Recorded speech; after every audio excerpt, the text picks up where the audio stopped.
y'all, what it do, what it do? Y'all didn't know what it do. It's the big boss dog, boss dog. K-Pop through the door. Hit the top this box and forget my soliloquy. Remember, tough times don't last. Good people do it off yourself.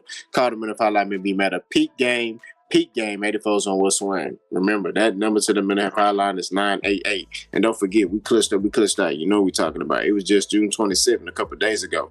Y'all know that's the Houston holiday right there. With boys coming down on bows, on foes, with creases in our clothes. We ain't tripping. You know what I'm saying? But before we get into the main entree, the main dish, got to introduce our second host, man. Future Hall of Famer legend. Brother in the Hustle, a.k.a. Coach B. Salute to all our soldiers. Let them know how you doing, man. Hey, happy belated birthday to Houston, Texas, like K-Po just mentioned. June 27th just passed. I enjoyed that day myself.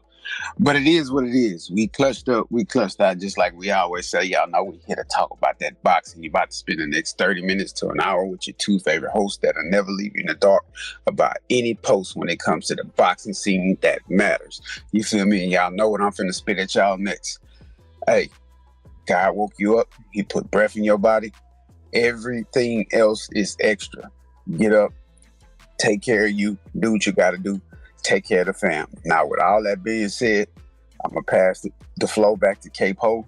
Continue the show and let's let them know how we flow. Already. So, man, we just had a fight last Saturday, man. Schofield versus Terence, man. The number one contender for the WBA was on the line. And boy, did that boy Schofield step up to the plate and showed out. He exceeded my expectations, man. The man came in there, first round knockout of Terence, knocked him down twice. It was a masterclass performance. So, Coach, I know this ain't gonna be a long breakdown, but what did you see from Schofield, and what mistakes did you see from Terence? Let me know something. Hey, I'm gonna be honest. I didn't get a chance to see nothing. I'm about to cry. Nah, let me stop. Honestly, I was getting ready to turn it on, and when I turned it on, I was like, "What happened? What happened? Why is the fight over? What happened?" They showed the recap, showed the highlight. Hey, man, when I say Kid Schofield, he I ain't gonna lie, he surprised me. Caught me 100% off guard with this one. I thought it was going to be a 12-round fight. But boy, was I wrong. And he went in there, he showed he had class. He showed he has the necessary tools, the IQ to fight at the top. You know, and I was kind of skeptical at first. I thought Tevin Farmer, being in there with the likes of Zapata and other top-notch fighters, I thought, like I said, I thought it was going to be a 12-round, but congratulations, big shout out to Kid Schofield, and I'm proud of him. I'm proud of him. Another guy puts himself in a position to take control of his career the way you're supposed to. When you're young and you still got everything intact, and you put yourself in the front of the pack, and now you are the guy that's leading the pack to fight the guy. That's the elite dog of the pack. And with all that being said, I'm going to pass it back to K-Po.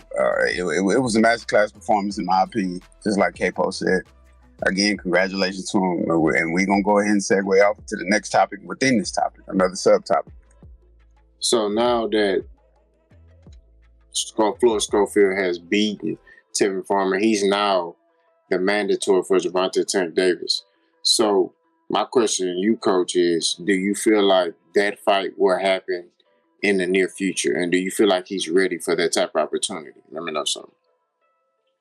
I'll be honest.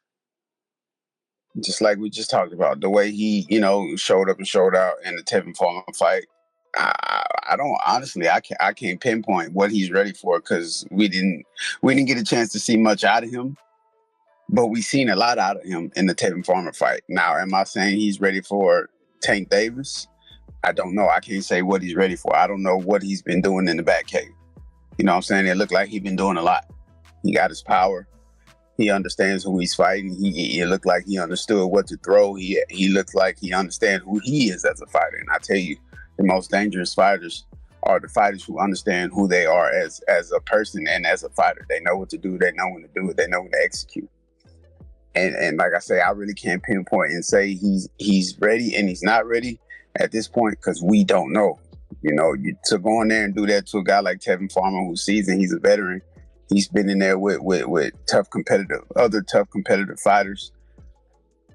Schofield has set the bar high for himself at this point, and also guys who may be in the same, realm as him, other prospects. I won't even call him a prospect no more. You just knocked out Tevin Farmer, bro. A lot of people probably, overlook Tevin Farmer, but I'm not one of those guys who overlook Tevin Farmer, excuse me.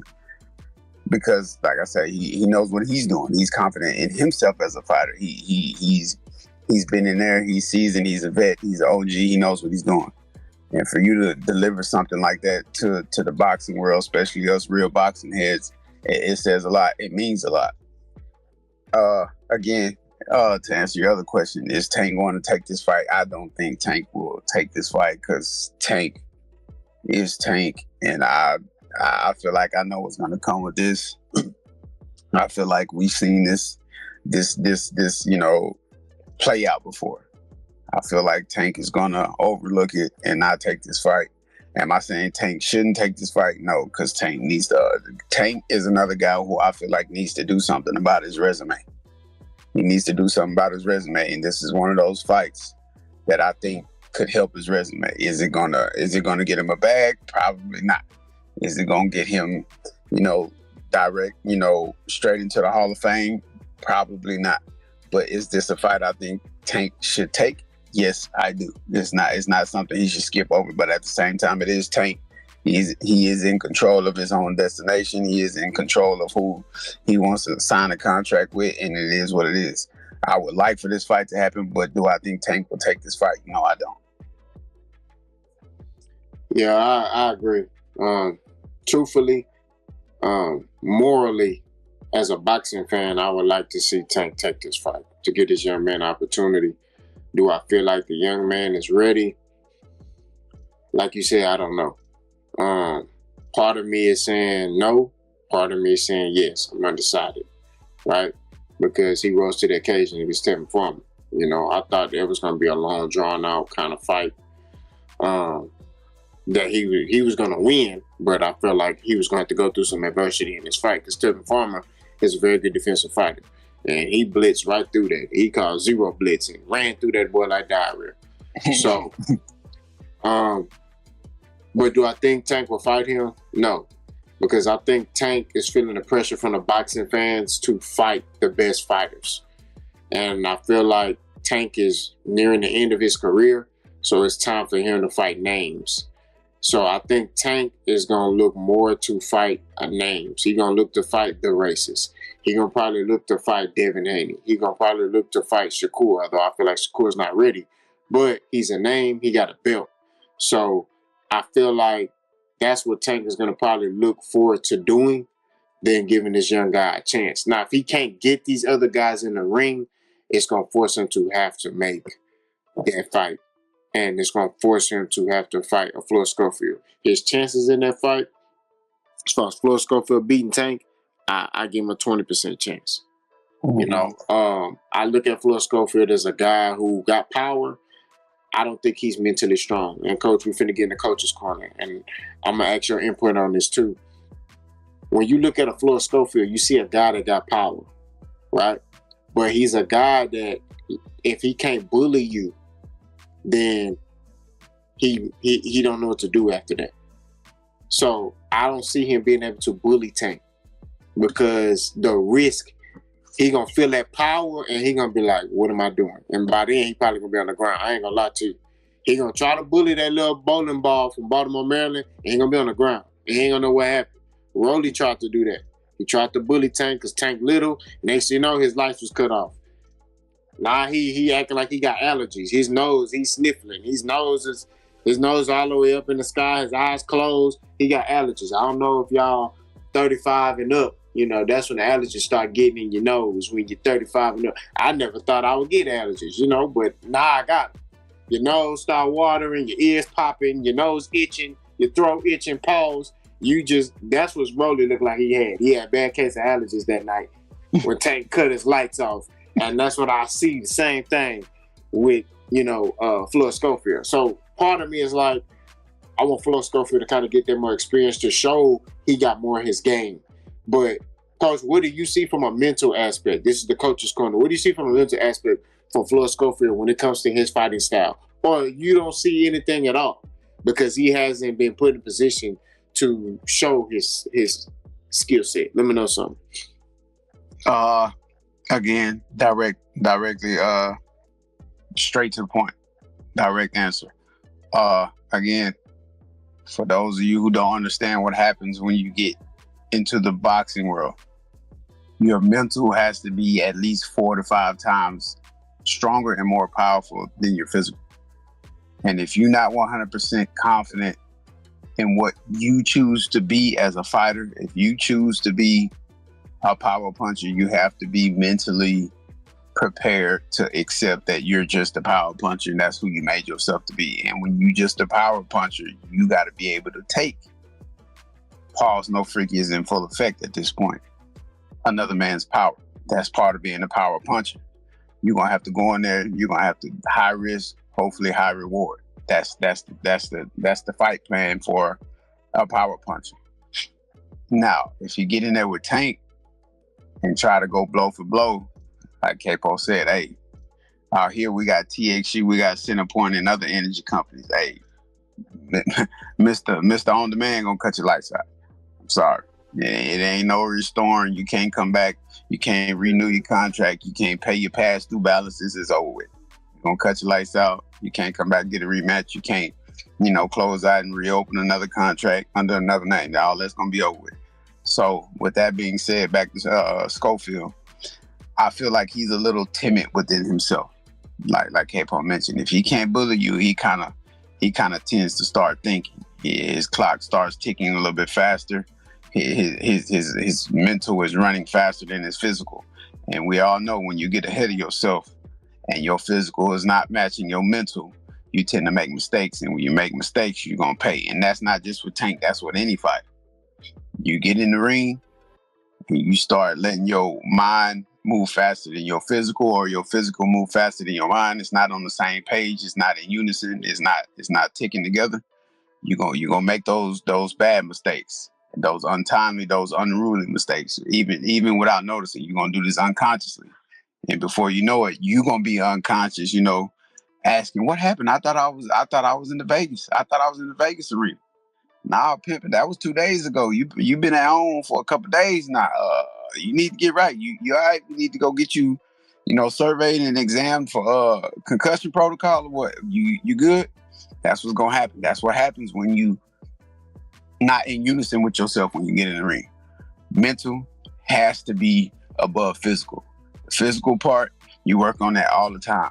But there is no preparing your mental once you get in the ring. Your mental should always be sharp. You should always be focused. You should always be prepared for what you just signed up for when you choose to become a fighter. But at the same time, back to Kid Schofield, he got to get 100% confident mentally. I respect his physical. I respect the fact that you know yourself as a power puncher. Now let's bring that mental all the way into perspective. Let's put it all together. Carry the momentum you got going forward. Whoever your next fighter is, be you, be yourself, do what you got to do, and believe 100%, 1,000%. You get what I'm saying? But other than that, that's all I got to say about that. Already.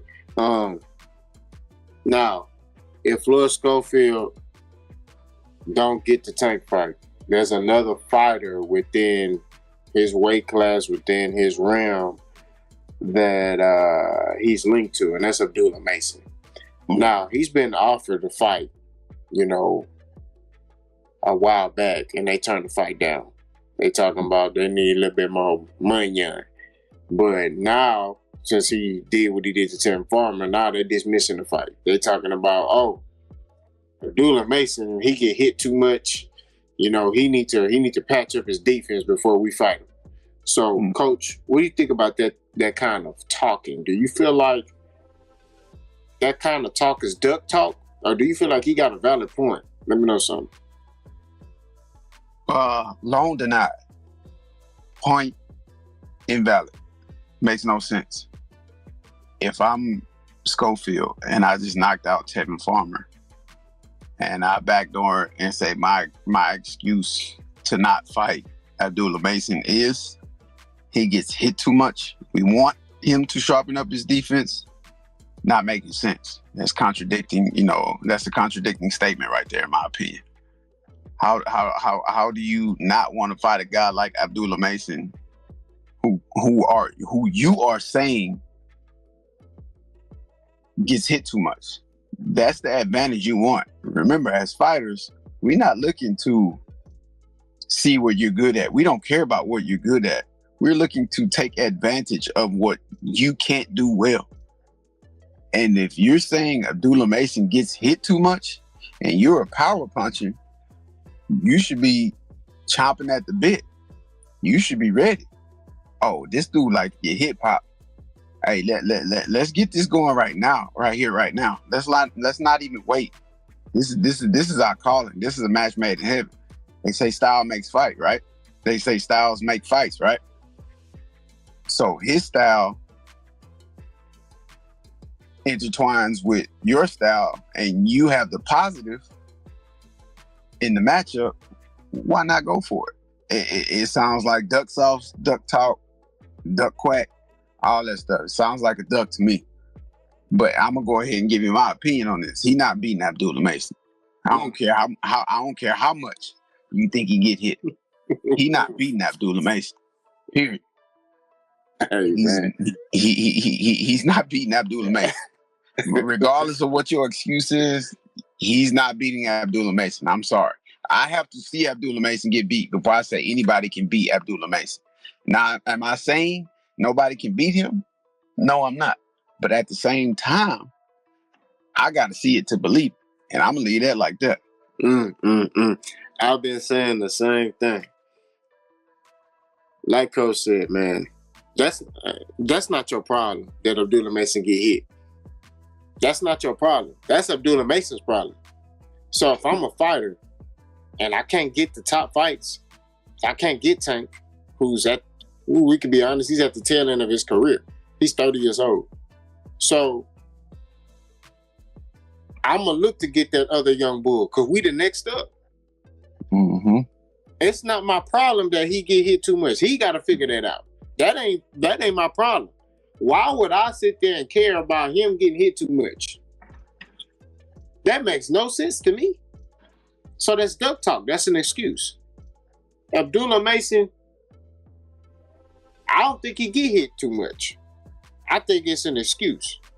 Because all this stuff about, if Floyd hit him, he gonna put him out.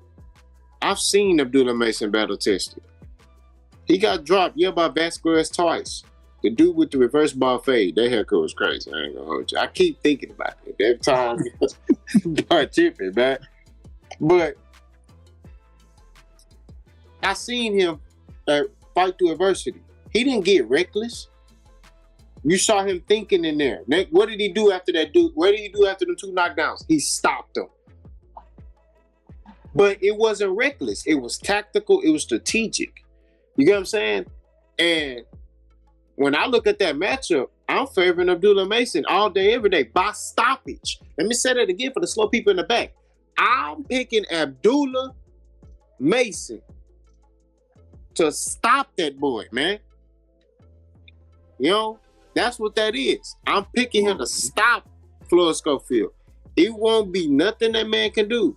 Because like we pointed out, Abdullah Mason is, yes, he's a knockout artist, but he uses his boxing IQ. You see him in there thinking, setting things up, right? Him and his dad, they're not watching these young fighters. They came up watching the Sugar Ray Leonards and Roberto Duran's and Julio Cesar Chavez Jr.'s, all of them. They ain't come up watching Floyd and stuff like that. When you hear that young man talk, he talking about the greats, the old heads, the Marvin Haglers, all of them. So he came up the right way in boxing. So his approach to the game is old school. His IQ is old school. He using fundamentals and IQ to destroy you. And he always in the line of fire But he not in the line of fire because when you throwing your two, his head offline, and he was countering with something else. And when he hit you, you feel it. No doubt. So I'm sorry, bro. I don't care what Floyd Schofield Sr. talking about. All that, man. If he get in, there's a reason why he turned down that fight.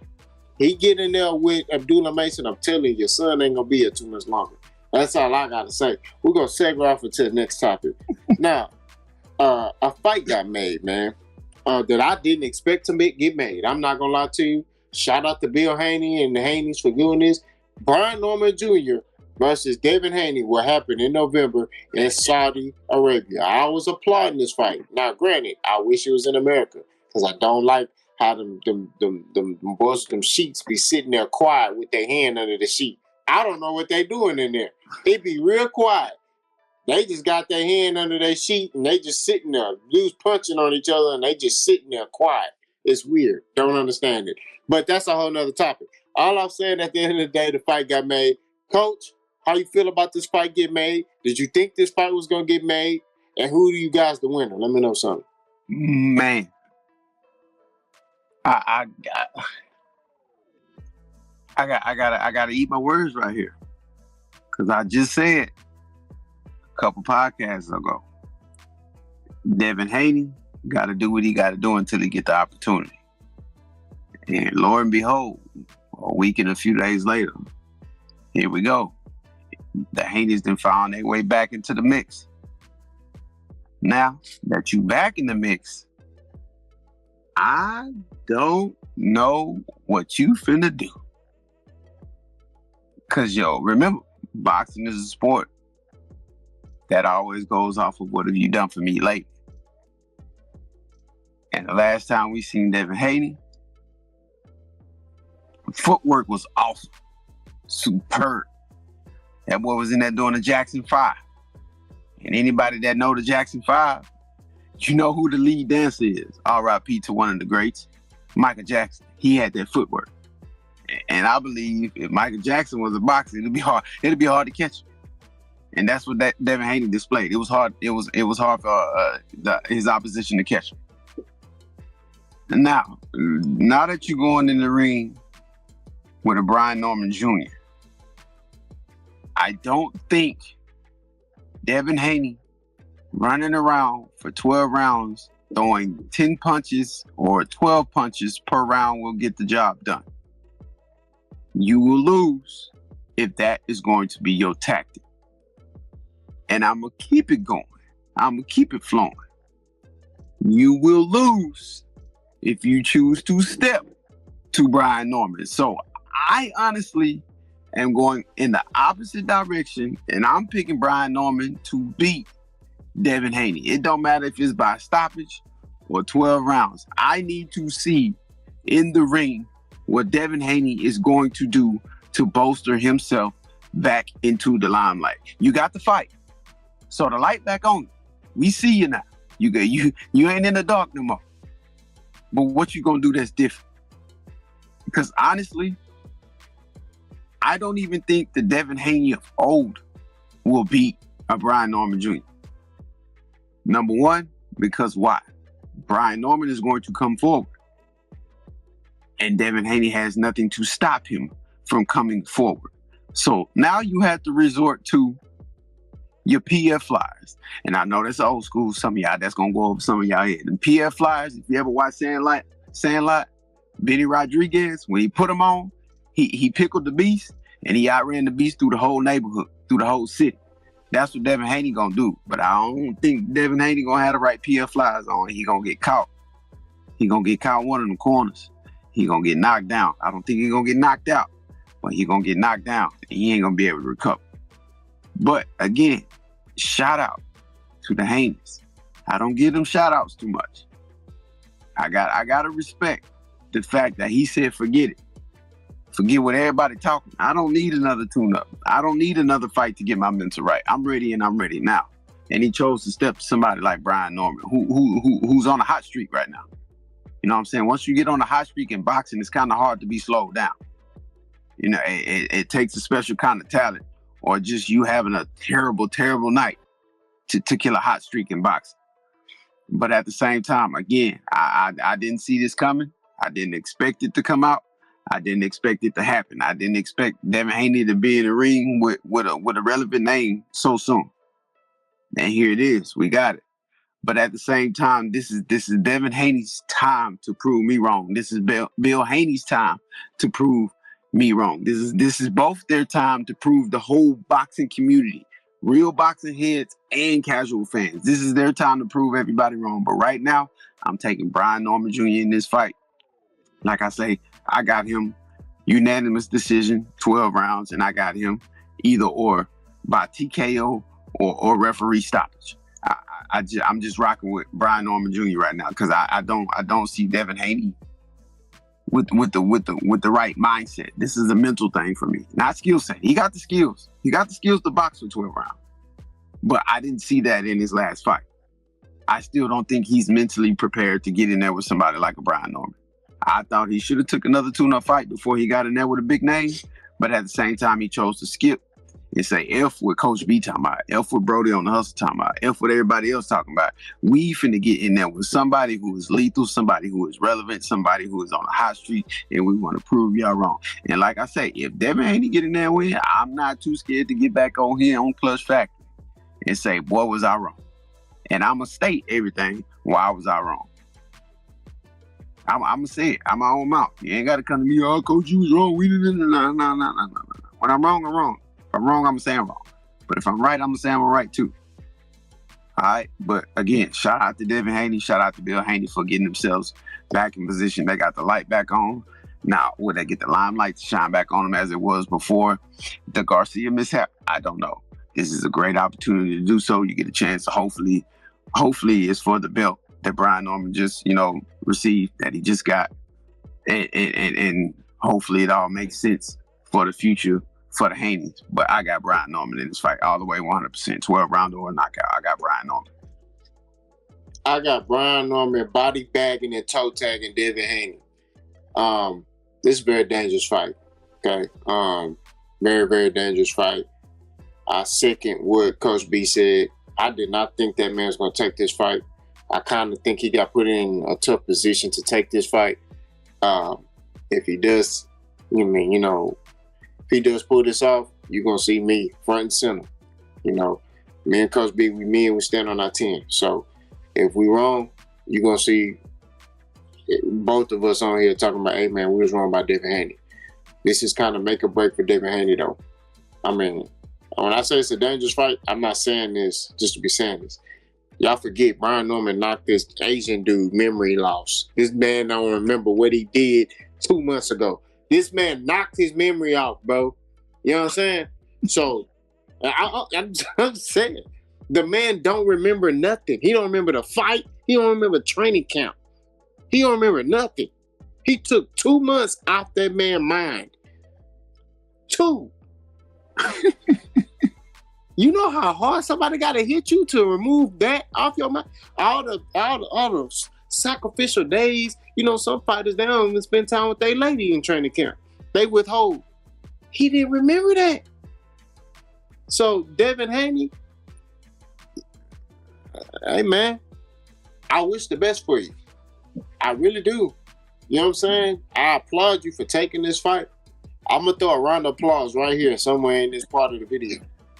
Round of applause. I'm gonna put that in here because we got to keep it real, bro. Like you took this. This is a dangerous fight for you. Definitely. I mean, that boy Brian Norman ain't playing, bro. I see people talking about. I saw a small select few people talking about, oh, Devin Haney gonna box circles around Brian Norman. That man need one opportunity. That's it. He land on you. We already know what your chin like. Your chin ain't set up like that. So if he land on you, sleep. Seg off to the next topic. So Terence Crawford, man, was interviewed, and I know the Bud Booty was gonna be mad. They was trying to comfort balls in the last video, Coach. They said, man, you deleted your other YouTube channel. You started a new one. Nah, Boss High Boxing still there. I don't run from smoke.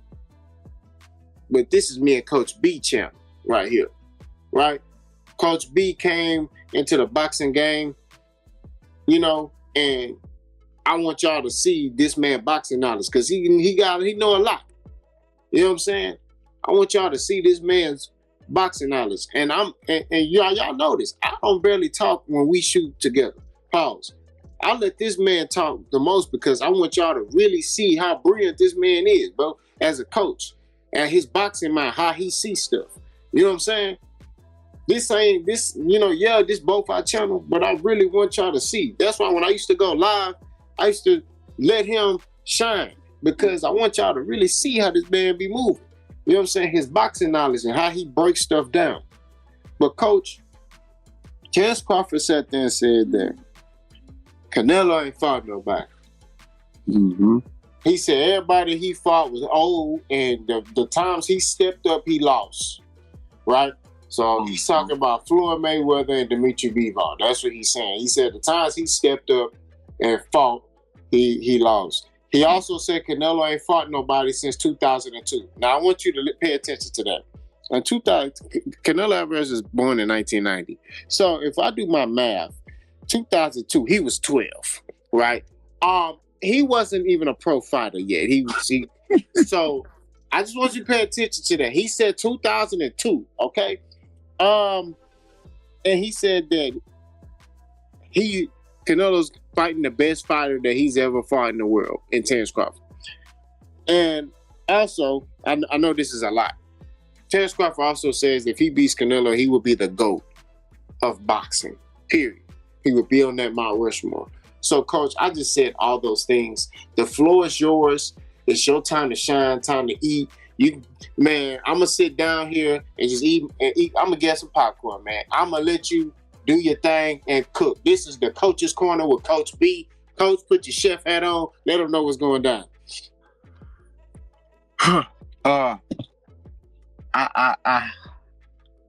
I really don't like doing this, but at the same time, I'm gonna go ahead and do it. Here we go. Terence Crawford. From me to you. From you to me. How, in your everlasting last mind, do you think beating Canelo is going to make you the GOAT? How? I'm not understanding how you get GOAT talk from what you've done. I get it. You got accolades. But how did you earn your accolades? Not even how. Who did you earn your accolades against? What elite champion did you take a belt from? Excuse my French. Outside of Earl Spence. Let's leave Earl Spence out of this since nobody on Bud's, Crawford's, tip mentions Earl Spence. What has Bud done himself to earn the title GOAT? How is Canelo still not the GOAT? How is Floyd Mayweather still not the GOAT? How is Bivol not the GOAT? How is Inoue not the GOAT? What makes Terence Bud Crawford the GOAT out of just those few names I named? That's not even talking about, way back when. Do you understand when you say you the greatest of all time, what you really pinning yourself up against?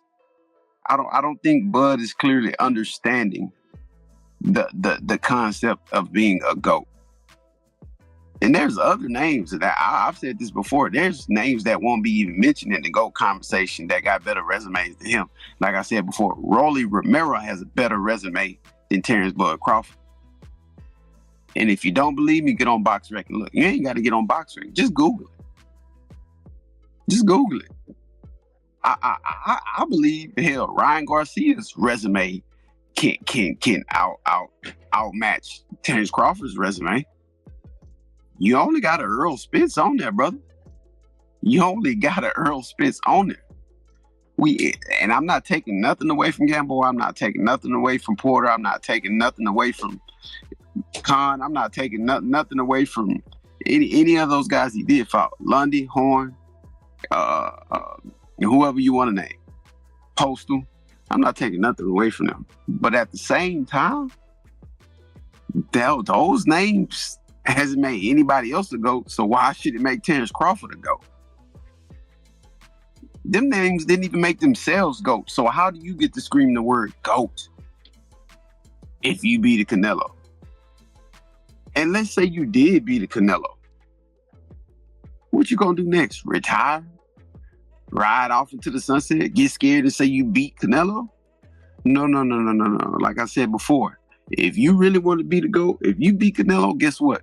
You talking all that noise. He ain't fought nobody. You keep talking about his losses. Get in there with Bivol. He ain't too far from you. And wait. Get in there with Bill. Get in there with Better Beer. Get in there with somebody.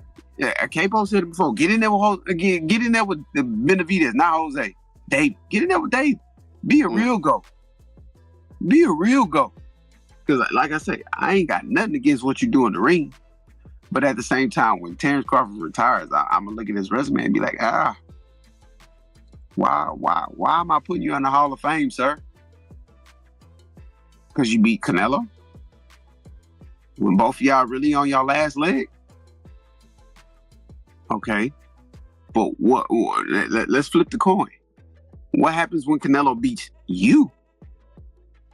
What happened when Canelo beats Terence Crawford? And I'm gonna go ahead and pull this out of the way. I'm gonna pull this factor out. I know everybody keep talking about there's divisions in boxing for a reason. Yeah, true. Okay, everybody's saying, oh, Terence Crawford, he naturally walks around at 186. He's a bigger guy. Okay, cool. But walking around at 186 and fighting at 186 is a totally different ball game, my people. It's totally different. Walking around eating what you want, walking around not working out, walking around just feeling yourself, just walking around being normal is different than getting in there trying to punch at another guy, trying to maneuver, trying to counter, trying to throw the proper punch, trying to take the proper step. Trying to make sure you not, overexerting yourself, trying to make sure you eating the right. That's completely different. Walking around at 186 and moving around and fighting at 186 is completely different. So I'm gonna pull that factor away from myself. And we can go into the characteristics of these two fighters. You got a lot of people saying, oh, Canelo is frustrated by people who know how to punch, people who know how to box. Y'all keep saying that, but I only know two people who was able to frustrate Canelo and that could box, and that's Bivol and Mayweather. And I think at this point, we can all say those are two special talents. Those are two greats. You can't be just a regular fighter and say he gonna fluster Canelo with boxing. And then y'all keep on forgetting Canelo knows how to box himself. He just hasn't had to in his last few outings because those fighters that he was fighting didn't cause for Canelo to go deep off in his boxing bag. He got tools on his belt that he don't have to use when he get in the ring with something. I know y'all gonna bring up the Skull fight. Okay, who cares? What about the Belonga fight? He didn't even try too hard in that fight. I agree, but he still put a real 220 pounder down on the mat with one punch. You know what I'm saying? Yeah, he struggled against Bivol, but if you go back and watch that tape like I did a couple times, Bivol really had to work to keep Canelo off of him. Yeah, Canelo punches wasn't really effective, but at the same time, that's not going to be the case against Terence Crawford. Terence Crawford ain't no Bivol. He's not going to be able to sit there and withstand barrages of punches to the shoulder and to the forearms and to the belt line, right on the belt line. He's not going to be able to withstand that. Terence Crawford's best option is to punch, move, punch, counter, maybe, move. That's his best option. Y'all keep saying he gonna go in there, he gonna walk him down. He gonna fight him in the center of the ring. He's faster, he's this, he's that. He has more IQ. I don't see really a clear advantage with either one of their IQs because both of them are a different type of fighter, number one. So you can't compare their IQ. And if I had to pick an IQ, I'm taking Canelo's IQ. Nothing wrong with Terence's IQ, but at the same time, I'm taking Canelo's IQ in this fight if I'm Canelo fighting Terence Crawford. If I'm anybody else fighting Terence Crawford, I'm taking Canelo's IQ. Because Terence Crawford's greatest asset in the ring is athleticism and aggression. Canelo's, he has IQ, he has patience, he can build upon and set traps. I only remember Terence Crawford really setting up punches in one fight. And yes, that was his best performance of all time. That was his best performance throughout his career against Errol Spence. That was the only fight I really seen Terence Crawford set stuff up and actually deliver. Now, am I saying he can't do it again? No. But at the same time, you're not fighting a battered, confused, a guy who, maybe outside his window of actually being in the ring, who got one eye, who's got all kind of other. You're not fighting a guy like that. You fighting a guy who's, in my opinion, for his age, still 100% healthy. Yeah, he's had a few surgeries. Yeah, he's been, supposedly on roids or whatnot, his whole camp, whatever the case may be. But this ain't Errol Spence. No disrespect to Errol Spence. This is something completely different. And to nip all the other questions in the bud, I'm going to nip this right here, right now. I think if Errol Spence was to fight Canelo right now, I got Canelo on that fight too. So don't come at me talking about, so do you think Spence can be Canelo? No. I'm being honest. No. Do I think Canelo can beat Terence Crawford? Yeah, I do. But at the same time, we're not finna keep sitting here and make Terence Crawford and his fans feel like he's going to be the greatest of all time just because he beat two names throughout his career. And I'm not even gonna say he beat Errol Spence. He ain't beat Canelo yet. If he beat Canelo, like we said earlier, I'm gonna be right here on Clutch Factory and say what I gotta say. I was wrong, and here's why I was wrong. I underestimated, etc., etc. But at the same time, let me tell you something. This is another factor why I'm taking Canelo in this fight. Canelo's been here. He's done this. He's been on camera. He's been in the spotlight. He's been in mega press conferences. He's been in a situation where he's got people coming at him, trying to throw off his mental, trying to ask him all kind of wild questions, and he's not answering those questions. Meanwhile, you got Terence Crawford over here just airing out all his business right now. He don't know whether to go left, right, up, or down. He don't know if he's going to come. You can even see in his physique. Pause. No freaky. Again, I'm looking at him. He moving up in weight for sure. He getting bigger, but I don't think he getting a healthy bigger. Where your muscle definition at now? I'm used to seeing these little cuts in his form. You can see a little muscular around the neck area. You can see him. Even his attire didn't change. He don't even look hungry no more. You got your GQ suit on. You got your necklace out. You got your. Now, what did Terence Crawford with the do-rag on? What did Terence Crawford with the jogging suit on look like? He finna go work out before the set, after the set. Now, you living good, eating steak and shrimp like they say. Be careful, because that'll catch up on you. That'll sneak up on you in the ring. Everything you do from here on out, it's going to take a toll. That spotlight, them questions you keep answering openly on these open forums, these interviews, that's going to catch up to you before the fight. And you're going to defeat yourself mentally. Like me and Capo always say, sometimes it's better to sit down and be quiet. Stop answering questions about your personal life. Stop talking about your love life, your relationship, who you talking to, they got the cameras on you now because you popping out with this young lady, getting out the truck with you. You low key can't hold your smile, your frown, your face together when you got the cameras on you to ask the questions. You low key can't keep it together. You just want to smile and bask in the glory. That's gonna eat at you. Remember, Canelo used to this. He been used to this for a long time, since Floyd. That was a long time ago. Terence Crawford, better stay focused and quit overlooking the fact that Canelo ain't put on a real good performance in a long time. Because guess what? Sometimes it ain't hard for people who seasoned to remind folks of what they can and can't do. Remember when MJ left, came back, wearing the 4-5? It got real scary for the NBA. Y'all better leave Canelo alone. Leave him where he's at. Leave him where he at. He's finna fight Bud Crawford and get ready to head out the door. Y'all don't want to wake him back up, because I believe he still got something in the tank, if I'm being honest. But with all that being said, K-Pope, back to you, my boy.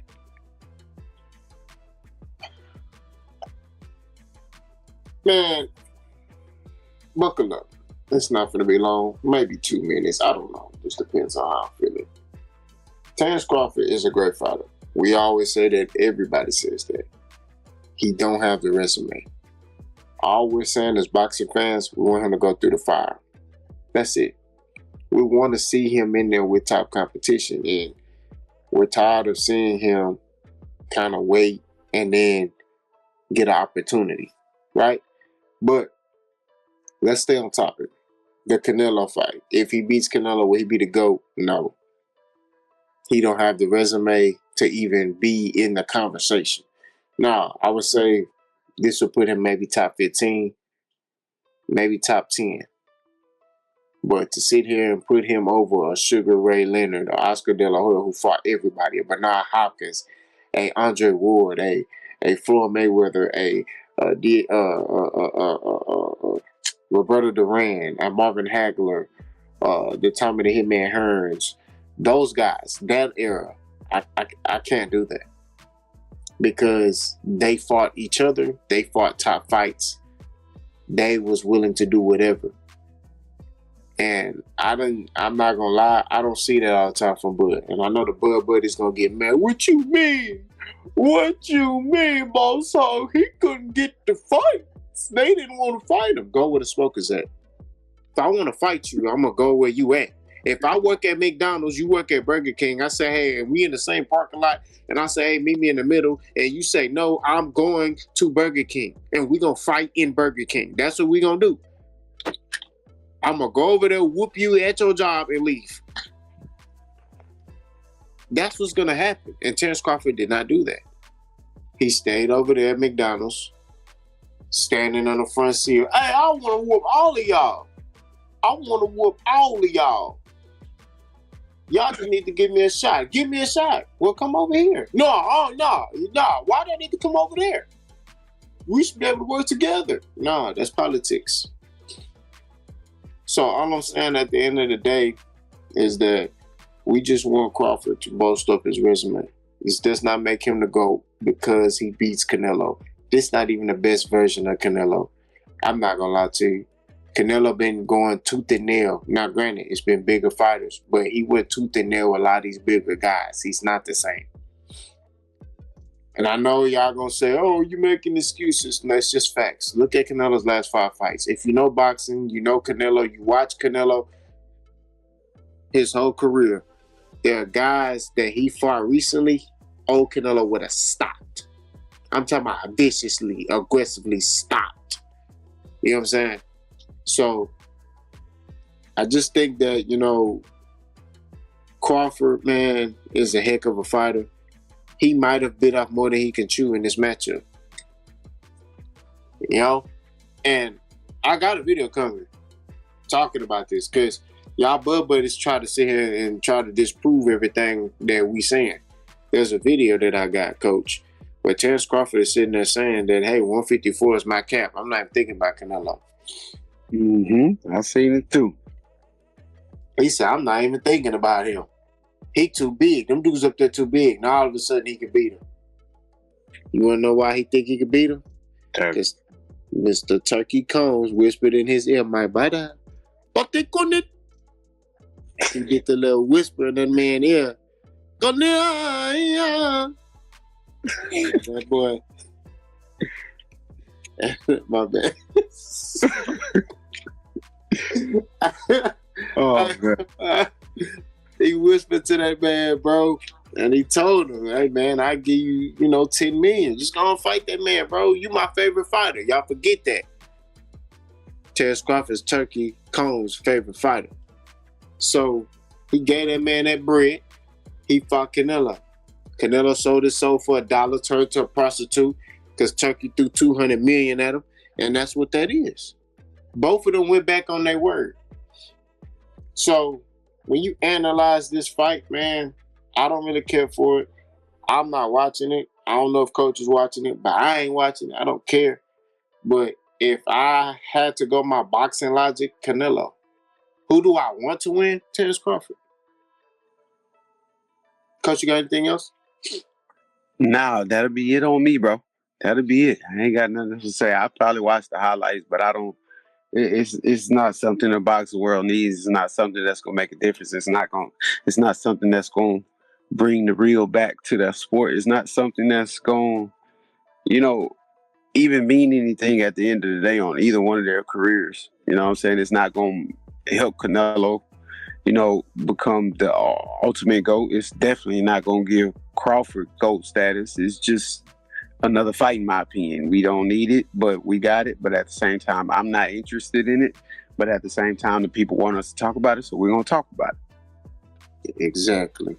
But we reached the end of the podcast. Y'all let us know, man, if y'all want us to start going back live again. You know what I'm saying? I'm starting to get that itch to go live. I want to body bag some Bud Buddies. You know what I mean? So y'all let me know, man. I'm going to do a poll on this channel and Boss Hog Boxing if y'all want us to go live again. Like I say, majority of the time on the lives, I let Coach B do his thing. You know what I'm saying? So he can really show that boxing knowledge and really school y'all, because a lot of y'all be coming from a place of fandom instead of knowing the sport. So I'm going to do that poll, pause, and y'all will be able to basically show what y'all want us to do. All right? But like I said before we reach the end of the podcast, y'all continue to support us. This is the genesis. This is the beginning, right? We're going to keep on pushing to the revelation, all the way to the end. And then we're going to do the genesis again. You know what I mean? That's just what it is. Mm-hmm. You know, we're going to keep reinventing ourselves. We're going to keep growing. We're going to keep modifying the channel. We got some things coming on the channel. Pause, like I said before. Y'all might look on here and see some different intros and outros on the channel one day. And if you have something that's going to help our channel grow, we're not opposed to any criticism. Put it in the comment section. We do read the comments. We do respond to them. Make sure it's respectful, because if it's disrespectful, don't feel bad if you get disrespected intelligently and ignorantly. All right? So I just got to be real with you. You know, some people, you got to get ignorant with them. That's all they understand. But at the end of the day, we appreciate everybody. You know what I'm saying? We thank the new subscribers that came to our channel from all over the world. We appreciate y'all. The channel is growing expeditiously, and we hope it continues to grow. Like I told you before, I'm that big boss hog, boss dog, K-Po through the dough. That's Coach B, a.k.a. Brody on the hustle. We clutched up. We clutched out. We on foes. We coming down. You know what we talking about. I had to throw that in there. I'm out of here, man. Salute.